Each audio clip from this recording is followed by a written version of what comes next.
Hello everybody, and welcome to Ancient Architects.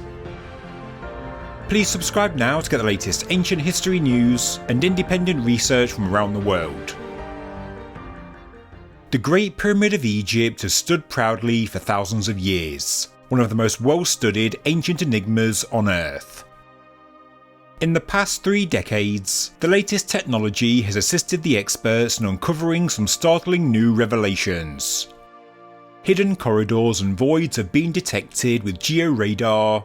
There have been small closed doors discovered with the help of state-of-the-art robotic explorers, and, less than a decade ago, 2 mysterious voids were found with the help of cosmic ray muon scanning technology.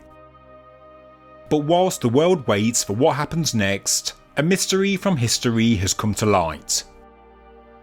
Buried inside books nearly 200 years old are some previously unseen, credible historic eyewitness accounts that contradict what we thought we knew about the history of the Great Pyramid. Can they help us unlock a secret hidden chamber deep inside? Is there a corridor below the Queen's Chamber? And was its discovery covered up more than 150 years ago? In this video, the Great Pyramid mystery only deepens, as 2 startling eyewitness accounts from 1837 may well change the narrative. Many of you will have seen the recent videos on the Ancient Architects channel concerning the Great Pyramid, one of which featured part of a recent lecture from August 2022 by Zahi Hawass, where he says to a roomful of people that he believes the secret of the Great Pyramid is located below the Queen's Chamber. But I still believe that in the floor, under the floor of the second chamber of the pyramid, located the mystery of the Great Pyramid of Khufu. The reason I made that video and found that particularly interesting is simply because it was strange, atypical and odd. I hadn't heard him say this before. In fact, I remember him refuting these specific claims a number of years ago. It led me to the work of Gilles Dormian, who, a number of years ago, analysed a number of anomalies in the Queen's Chamber, and even conducted a georadar survey in the year 2000. He strongly believes there is a corridor beneath the Queen's Chamber, with possible portcullis blocks, and so therefore it could lead to the true hidden burial chamber of Khufu. He raises many valid points, and his evidence does feel compelling, although not definitive. But at the time, Zahi Hawass dismissed his claims, saying they are spectators, amateurs. Howard Vyse is the man who investigated the Great Pyramid in the early 19th century, and he did excavate inside the Queen's Chamber. He and his team made a large excavation in front of the niche, but in his books, Operations Carried On at the Pyramids of Giza in 1837, Vyse said he found nothing. On April 4th, 1837, Vyse said, and I quote, "A similar vacancy occurred at about the same depth under the stone near the niche in the Queen's Chamber, which contained, like the other, fillings of desert sand, and a quantity of black particles of decayed stone. They were about 3 or 4 feet deep, and evidently did not lead to any concealed communication. The works therefore were abandoned." So that does seem quite conclusive. Vyse abandoned this specific excavation in the Queen's Chamber on April 4th, and, as he says, he found nothing. But because of Dormian's analysis and the recent change of heart by Zahi Hawass, it does make me wonder, was there more to the excavation by Vyse? Could he have found something but made no record? Now, the great thing about YouTube and the internet is that it brings people together from across the world that would never usually meet. It can lead to the sharing of information, and I recently received an email from author and now friend of the channel Stefan Bergdoll, and he showed me some writings I had never seen before. Stefan is German and the historic writings are also written in German, so I am very grateful we got in touch and translated the words. At this point I have to say that Stefan's work is truly incredible. After receiving a doctorate in computer science in the 1990s, after working in artificial intelligence research and project management, since 2016 he's been working as a freelance specialist author in the fields of Egyptology and metrology, as Stefan decided to pursue his passions. He has published 6 incredible books, originally in German, but English translations have been made for some titles. His book titled Secrets of the Pyramid of Khufu is one I strongly recommend.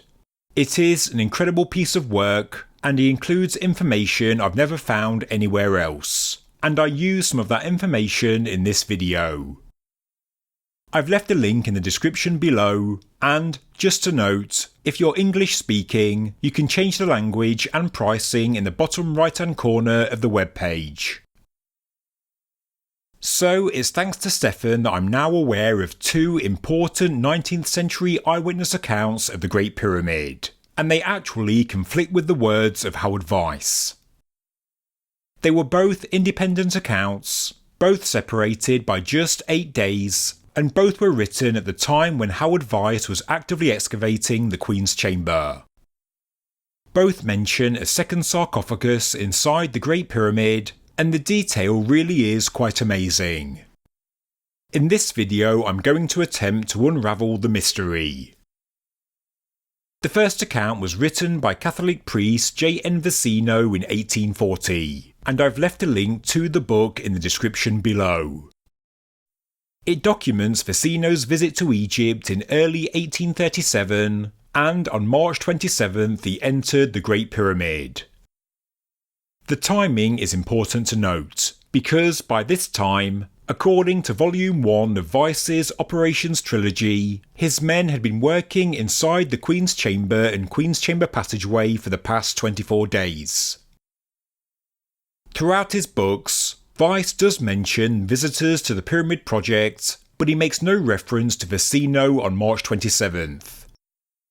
That day it seems he was out recruiting more men, and sorting other logistics. And regarding the actual work inside the Great Pyramid, for that day he simply writes, "The same works were repeated," which sounds like he didn't step foot inside the pyramid that day. But not only does it look like Vyse had no knowledge of the visit of Visino, it's possible he had no knowledge of his book as well, published in 1840 and only published in German. That's the same year that Vyse published his famous books, and Visino's name is not mentioned once. Regarding the Queen's Chamber, Visino says, and I quote, "We descend to the Queen's Chamber. It's a third smaller than that of the King's. The walls are covered with polished marble, and the ceiling raised in the middle and slopes evenly to the north and south. From the entrance to the left on the eastern wall, largely in the same, stands the somewhat smaller marble coffin, open, empty, simple. Excavation under it is presently taking place, and a marble-covered room was already visible. If one bumps the coffin, it sounds hollow. Above the coffin, a low shaft led into the eastern wall. Holding the light in front of me, I crawled in on my knees and elbows. After about 30 feet, it led south. Bats fluttered in front of me, startled by the beams of light blinding them. Now it went upwards. At first more spacious, but then so narrow I could only crawl forward with the greatest difficulty. It became immensely humid, and the light burned gloomily. Then something alive rolled along the corridor in front of me. I drew my pistol. Everything was quiet around me again. Meanwhile, however, something spooked me, and feet first, since I could not turn around in the narrow room, I started on my way back, glad when I found myself again in the Queen's Chamber. On the face of it, this does seem to be compelling, and before I get to the next eyewitness account, let's just digest what we've just heard. Visino's description of the Queen's Chamber is quite accurate. The sloping ceiling, its size compared to the King's Chamber, and the position of the entrance on the eastern side. He does call it a marble-covered room, and although we know it is made of limestone, it is a fair description for someone that is not a geologist in the 1830s. But the mention of a sarcophagus inside the Queen's chamber is what immediately got my attention. The first time I'd heard such a claim since Al-Idrisi in the 13th century. He is quite specific where the sarcophagus is positioned, on the eastern wall directly below the tunnel in the niche. His description implies it was made of limestone. He says that an excavation is taking place beneath it, and another limestone-built room was visible, and we know that directly in front of and below the niche on the eastern wall was the excavation by Howard Vyse. Visino is corroborating what we know, that in March to early April 1837, this part of the Queen's chamber was being excavated.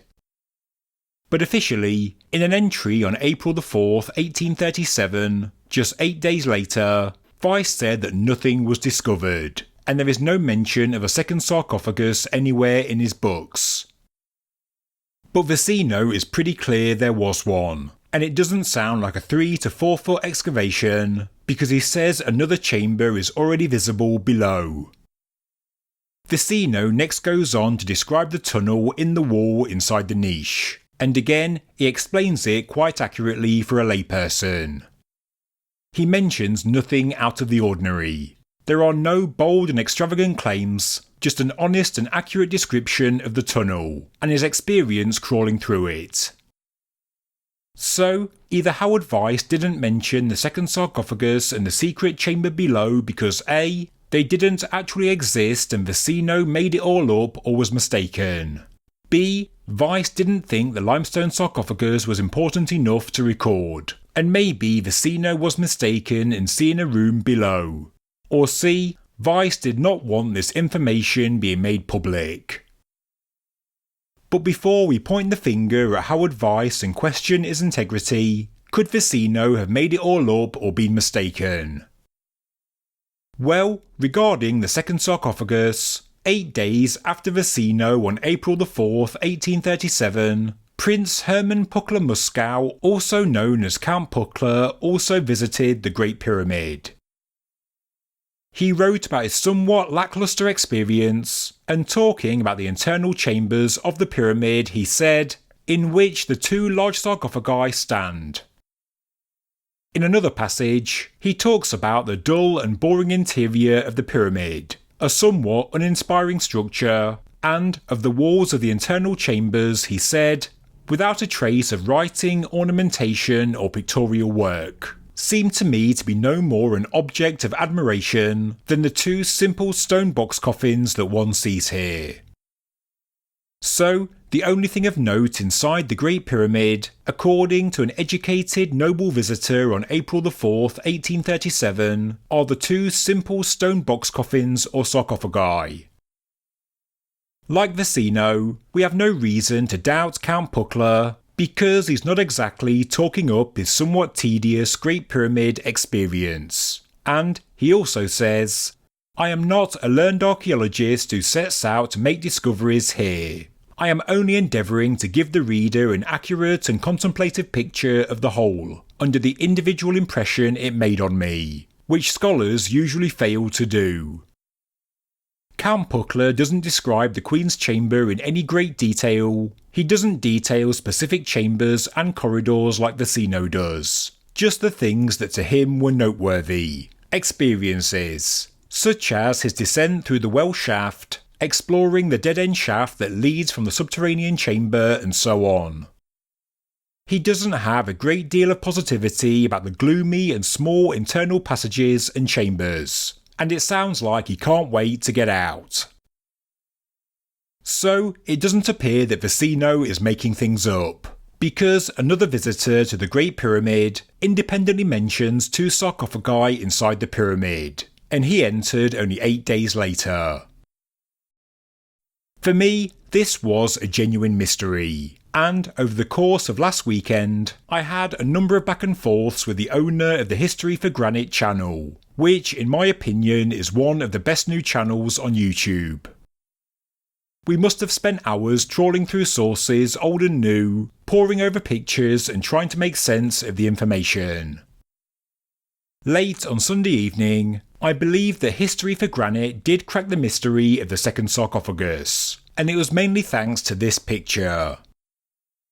He believes, and I agree, after hours of deliberation and exhausting all options, that Visino's limestone sarcophagus was actually the early part of the tunnel inside the niche, the neat and squared section. Comparing how it looks to Visino's description, smaller than the King's Chamber sarcophagus, open, empty and simple, it is entirely possible. We know that many mausoleums have coffins in walls, and being a holy man, Visino would have known this. So maybe to him, this part of the chamber did look like a so-called second sarcophagus.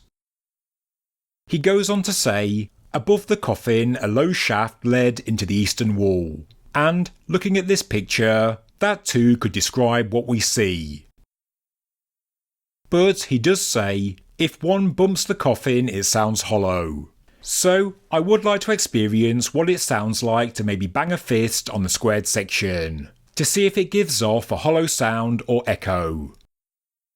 I think there is now a reasonable explanation for a layperson's description of a second sarcophagus, and also a reason why it wasn't mentioned by Howard Vyse, because it's entirely possible there was no second sarcophagus, and Visino and Puckler were just mistaken in their observations of the room. It was their interpretation of what they saw.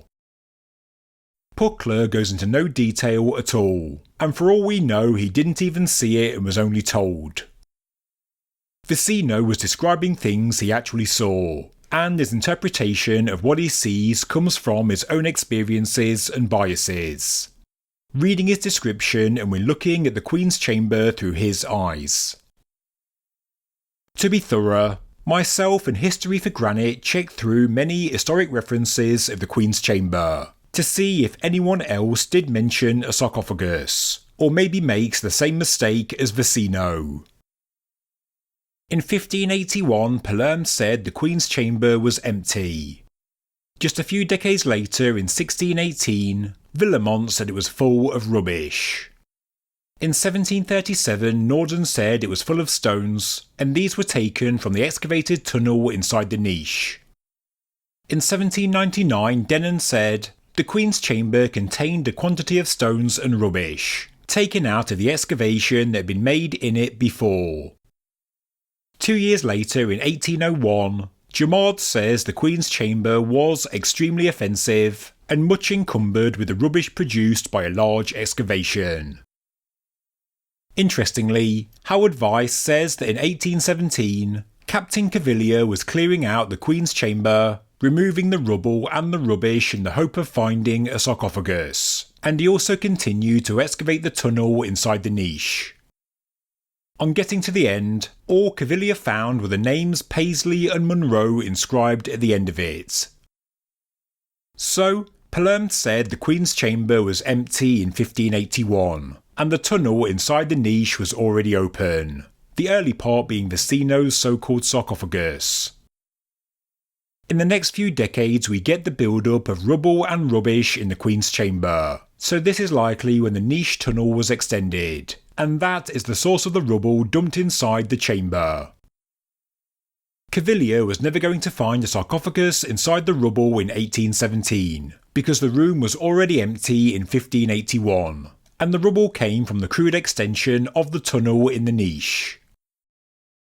It was also never recorded that Cavalier found a sarcophagus, because, well, it's very likely he didn't. Before Palerme, the only other credible eyewitness account of the Queen's Chamber was made by Aladrisi in the 13th century, and he does say, and I quote, "The Queen's Chamber is entered, with an empty vessel in it. On the roof of the room are writings in the most ancient characters of the heathen priests." But now we can also argue that Aladrisi may have also mistaken this early squared section of the tunnel in the niche as a sarcophagus, making the same mistake as Visino. I can understand why somebody may think a body was placed right here. The niche is the focal point of the room, and a body could fit in this central square. I now think that on closer inspection of the texts and looking at the specifics of the room, there was no second sarcophagus in the Great Pyramid, and I think that this part of Visino's claims are adequately explained. And it's all thanks to the History for Granite channel, so please do subscribe. But that's only one of Visino's claims. His other bold claim is, an excavation under it is presently taking place, and a marble-covered room was already visible. Visino's claim of a room below the Queen's chamber cannot be corroborated with any other source. We only have his words, and then the physical observations and georadar survey conducted by Gilles Dormian to say there is a passage below. In his books, Vyse mentions his team were digging in a number of places, and he spent weeks inside the Queen's Chamber and Queen's Chamber passageway. He says that a large hole was dug in front of the niche, but after 3 to 4 feet of excavation they found nothing, and then the work was abandoned. So, we have to consider that either Vyse was not being completely truthful, or that Visino was mistaken. So, do we know anything else about this excavation? Are there any other sources we can draw upon? Well, in truth there really isn't a lot. On March 3rd, 1837, Vyse wrote, "We began to remove the great block under the recess in the Queen's chamber, and the whole of that apartment was carefully examined." So this was when the excavation in question began, March 3rd. We obviously don't know the pace of the excavation, but we do know that Vyse abandoned the work on April 4th, and apparently the excavation was just 3 to 4 feet in depth. Therefore, it took 32 days to dig through 3 to 4 feet of sand and rubble, and although that does sound like very slow progress, the digging could have been sporadic and inconsistent because many other excavation and clearance projects were also ongoing.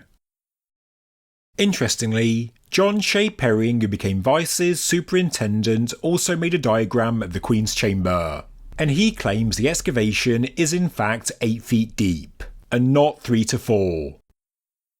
In Life and Work at the Great Pyramid Volume 2 by Charles Piazzi Smythe, he includes a scale diagram of the Queen's chamber, and he has the cavity going down to around 7.6 feet. This is also considerably deeper than Vyse mentions in his book, when he said the work was abandoned on April 4th. So, these accounts do not add up. To give Vyse the benefit of the doubt, maybe he didn't actually inspect the excavation himself. Maybe he was told it was a few feet deep, and the workers found nothing of note, and then he recorded the information accordingly. But what if Visino is correct? What if Vyse did find Dormian's hidden corridor below? One thing to ponder is that even though the work began on March 3rd, Vyse did not discuss the excavation in any detail until April 4th. Why make no mention in 32 days? He only made a record when he said the specific work came to an end. Interestingly, April 4th is also the exact date of the visit of Count Puckler, the second German source I've mentioned in this video. By all accounts, Vyse did have a history with Puckler, and it appears the two men did not quite see eye to eye. Puckler had already met with Vyse in February. The prince requested to encamp in Vyse's enclosure, but Vyse did not consent. He notes that the prince paid him a long visit on February 24th. He does seem to be interested in what Vyse was finding, and, reading between the lines of what is written, Vyse does seem happier and more at ease when Puckler was not there. Maybe it was because he was powerful, well-connected and educated, and maybe it's also because he was taking too keen an interest in what Vyse was working on. Maybe Vyse did not trust his motives. In less than 3 months the prince had visited twice, and he even wanted to encamp with him. Maybe there was politics at play, and Vyse was concerned that Puckler was trying to get too involved. He could have been worried that the prince could potentially take credit for any new discoveries. I don't know. If Vyse found something substantial, an undocumented passageway or chamber, then there could have been the worry that Puckler could use his status, wealth and power to take over the project and also remove Vyse from the operation. Yes, it sounds like a conspiracy theory and a scandal, but it isn't unfounded. In fact, we do have good reason to believe that Vyse was genuinely concerned. 6 days later, on April the 10th, Vyse writes that a slanderous paragraph intended to be inserted in the English newspapers implied that he and Colonel Campbell intended to make their fortunes under the pretense of scientific research. He called it an absurd accusation and an example of the anonymous attacks from adventurers who infest Egypt. He said it was an example, a specimen, meaning there must have been more, and by using the word infest, he clearly saw it as a big problem. He was clearly all too aware of backstabbing malice and the politics associated with such a high-profile operation. The English press was about to publish so-called slanderous claims against him, and the source was anonymous. The visit by the Catholic priest Visino seems to have gone unnoticed by Vyse, but this would not have been the case for Puckler's second visit on April the 4th, who was known for having an entourage and travelling in pomp and style. Vyse was already wary of him as well. Although it can't be substantiated, we have no reason to doubt the description of the Queen's chamber by Visino, because he does get a lot of detail correct, and there are no outlandish exaggerations if the man wished to create a whimsical view of the Great Pyramid. We can explain away the second sarcophagus as a simple misinterpretation, but can we explain when he says a marble-covered room was already visible? If Visino couldn't see anything, if it was too dark and there was only rubble, wouldn't he just say, I couldn't see anything? Why was he so specific that a room was visible? I guess it's possible he was honestly mistaken. Some masonry blocks at the bottom of the hole, viewed in flickering candlelight, may have given the impression of a room down below. But we do have to consider he could have been correct, because we know the georadar survey done by Gilles Dormian does show a corridor-like anomaly below. Therefore, is it merely a coincidence that on April the 4th, the day Count Puckler returned to Giza and entered the Great Pyramid, was the very same day that Vyse ended the excavation in the floor of the Queen's chamber, an excavation that Visino said leads to a chamber. The visit may have prompted Vyse not just to make a false record of his work in his writings on April the 4th, but also to close up the excavation and fill in the hole, especially if it had drawn the attention of someone richer, well-connected and more powerful, and someone he likely did not trust. Vyse was looking for his big discovery. We all know that. He needed it. But if Count Puckler wanted to, he would have had the power and the money to take over the operations. He could have removed Howard Vyse, take away any new discovery and claim it for himself. As we've seen, Vyse was aware of plots by others to smear his name. There was some kind of campaign against him. On April the 4th, the specific wording of Vyse is also of note. Regarding his excavation, he didn't just say, it contained sand and decayed stone. No, he specifically said, and evidently did not lead to any concealed communication. The works therefore were abandoned. Vyse wrote very specifically that it did not lead to any concealed communication. But why did he even mention that? Did he mention it because he was afraid that Puckler had in fact already seen it, just like Visino saw it 8 days earlier? You could argue that Vyse is covering himself, protecting his project and also his new discovery of an unexcavated passage below the Queen's chamber, quickly filling in the hole so it would then be Puckler's words against his. Could Vyse have concealed his discovery so nobody would ever dig there again? But secretly, he and John Perring wished to return if they got more funding. I don't know, but I do think it's plausible. There has been a lot of information in this video, so let's recap. Number 1. Howard Vyse recorded that he and his men were excavating the area below the niche from March 3rd, 1837, and he doesn't give much detail.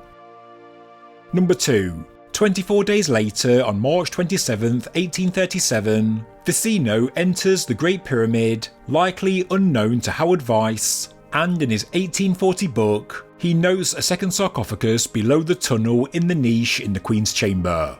This was positioned over a deep excavation that led to a chamber below. Number 3. Count Puckler enters the pyramid on April the 4th, and in his later writings he also notes a second sarcophagus. Number 4. The second sarcophagus most likely did not exist, and is actually describing this early section of the tunnel in the niche. Number 5. Vyse had made no record of his excavation until April the 4th, when he said they stopped excavating at around 3 to 4 feet in depth, and he specifically said he found no concealed communication. Number 6. Herring and Smythe record the excavation as 8 feet and 7.6 feet respectively, far deeper than what Vyse recorded in his book. Number 7. As mentioned in my previous video, Jules Dormian notes a number of physical observations in the Queen's Chamber, and these all imply a corridor is below. Number 8. Dormian also conducts a georadar survey and identifies there is a corridor-like cavity running east to west below the Queen's Chamber. Number 9. Zahi Hawass, who once publicly dismissed Dormian's work, says in a lecture in August 2022 that he believes the mystery of the Great Pyramid is below the Queen's Chamber. Number 10. Vyse's written entry regarding the closing of the excavation was made on April the 4th, and this coincides with the royal visit of the Prince, a man he seems to have disliked and maybe also did not trust. If he did discover a room at depth, it is possible that Puckler could have seen it. Worrying about the possible implications, maybe Vyse needed to specifically write that he found no concealed communication, to contradict any possible claims by Puckler, and then he filled in the excavation. Maybe Puckler had also spoke to Visino, and on his arrival to the Great Pyramid he was asking questions. So maybe Vyse did not want anyone to know until he had explored it himself. Maybe he didn't want somebody else to claim his big discovery. Number 11. Vyse was clear in his writings there were plots against him and his men, stories sent to the media to discredit his honour, so Vyse does have a reason to hide any possible discoveries until they're explored in full by himself. Number 12. We also have to consider that Visino was mistaken in seeing a room below, and although it does look like that Vyse was inaccurate with the depth of the excavation, maybe he was accurate with the fact there was nothing. So, they are the facts, and also some of my own thoughts and opinions, a few different options, and that is really all we have to work with.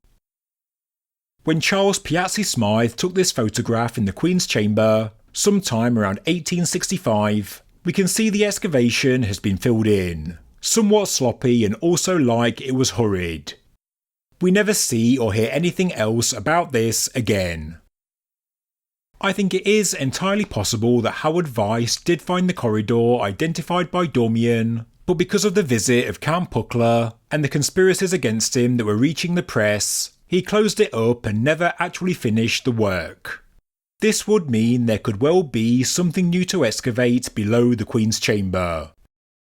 And we can clear all of this up and find out if Visino or Vyse is telling the truth. We can re-excavate the hole made by Howard Vyse in front of the niche, and this would cause no destruction to the room, because the floor slab is already missing, and according to Vyse, Perring and Piazzi Smythe, it's just filled with sand and rubble, as per this diagram. If Vyse was hiding a secret chamber, I don't think it was for any other reason than politics and self-preservation. He didn't want anyone else to take away his discovery. which could have been the discovery of a lifetime. He and Perring were working very closely together, and so they knew what was down there. They never did return and re-excavate. Maybe they never got the funding or the permission, but I do think it's worthy of a new excavation in the 21st century. Again, because the damage is minimal. It's just re-excavating a hole that was dug 185 years ago. If the Egyptian authorities want to boost tourism, this is one aspect of the Great Pyramid they can explore. There is nothing to lose, and there could potentially be a lot to gain. They just have to dig an old excavation. If they find nothing, well, just fill it back in. But if they do find something, the Great Pyramid of Egypt will be front page news around the world.